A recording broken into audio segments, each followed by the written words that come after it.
Good morning students.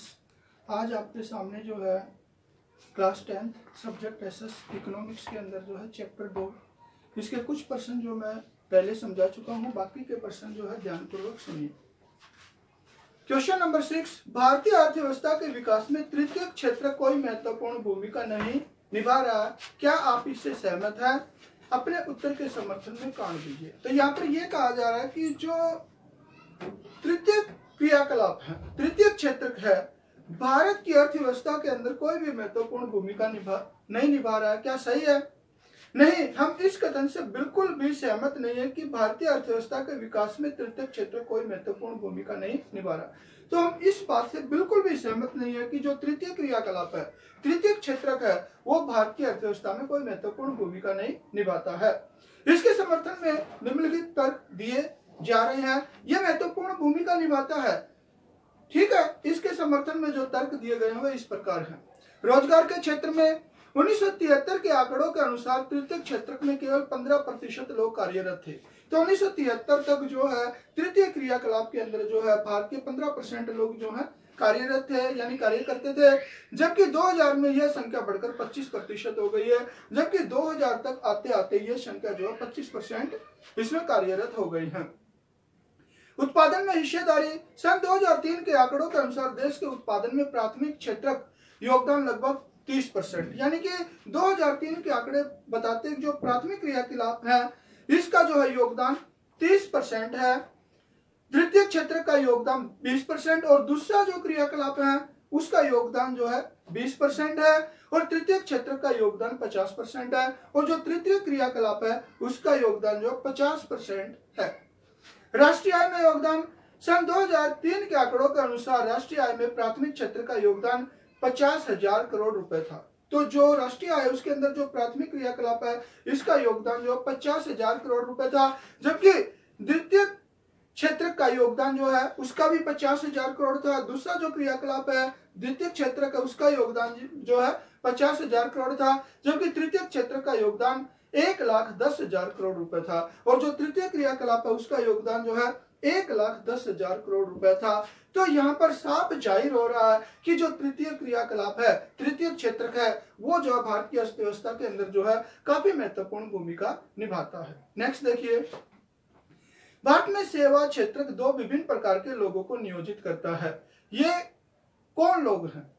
तो भारत में सेवा क्षेत्र 2 विभिन्न प्रकार के लोगों को नियोजित करता है, संगठित क्षेत्र के लोग और असंगठित क्षेत्र के लोग, यानी कि ये 2 प्रकार के लोग हैं, एक तो संगठित क्षेत्र के लोग और एक असंगठित क्षेत्र के लोग हैं।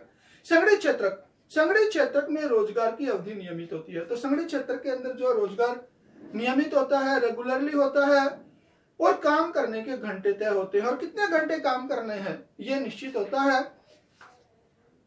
ये क्षेत्र सरकार द्वारा पंजीकृत होते हैं और ये क्षेत्र जो है सरकार द्वारा चलाए जाते हैं और इन्हें सरकारी नियमों का पालन करना पड़ता है। जो संगठित क्षेत्र के लोग होते हैं उन्हें सरकार के द्वारा जो नियम बनाए जाते हैं, कायदे कानून बनाए जाते हैं, उसके अनुसार कार्य करना होता है। असंगठित क्षेत्र में रोजगार की अवधि नियमित नहीं होती, यानी रोजगार निश्चित नहीं होता, रेगुलरली नहीं होता है और काम का समय भी या घंटे तय नहीं होते और कितने घंटे काम करना है यह भी निश्चित नहीं होता है। इस क्षेत्र पर सरकारी नियंत्रण नहीं होता और इस क्षेत्र के ऊपर जो सरकार का नियंत्रण इतना ज्यादा नहीं होता है।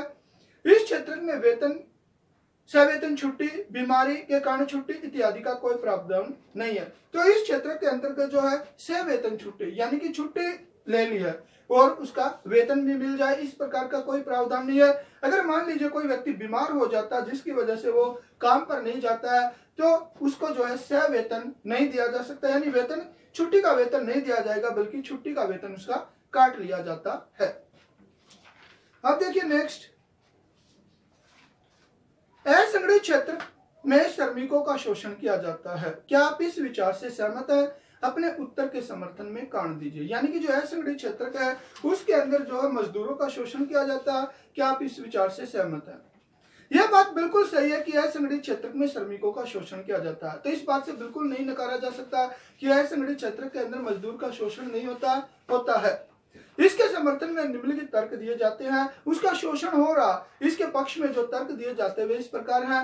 इस क्षेत्र के श्रमिकों को निर्धारित समय से अधिक समय तक काम करना पड़ता है। जो असंगठित क्षेत्र के मजदूर होते हैं, जो एक निश्चित समय होता है उससे ज्यादा घंटे काम करवाए जा सकते हैं। श्रमिकों को निर्धारित दरों से कम वेतन दिया जाता है। जो सरकार ने मतलब वेतन निश्चित कर रखा उससे कम वेतन दिया जा सकता है। सवेतन अवकाश की सुविधा नहीं होती है। इसके अंदर अगर मान लीजिए कोई अवकाश ले लेता है, छुट्टी ले लेता है, तो उसका वेतन काट लिया जाता है। वेतन से जो छुट्टी भी ले ली और वेतन भी जो उसको नहीं मिलता है। रोजगार की कोई सुरक्षा नहीं होती। इसमें जो है रोजगार की किसी प्रकार की कोई गारंटी नहीं होती है। श्रमिकों को बिना कारण काम से हटाया जा सकता है और श्रमिकों को बिना कारण से कोई रीजन नहीं होता तो भी काम से हटा दिया जाता है। बहुत से लोग नियोक्ता की पसंद पर निर्भर करते हैं और बहुत से लोग जो है मालिक की पसंद के ऊपर निर्भर करते हैं। मालिक के अनुसार उन्हें रखा जाता है। नेक्स्ट देखिए, संगठित और असंगठित क्षेत्र की रोजगार परिस्थितियों की तुलना कीजिए। संगठित और असंगठित क्षेत्र की रोजगार परिस्थितियों के आधार पर इस प्रकार तुलना कर सकते हैं। रोजगार की प्रकृति, संगठित क्षेत्र में रोजगार नियमित होता है, रेगुलरली होता है और कर्मचारियों के काम करने के घंटे तय होते हैं और इसके अंदर जो कर्मचारी कितने घंटे काम करेगा यह भी निश्चित होता है।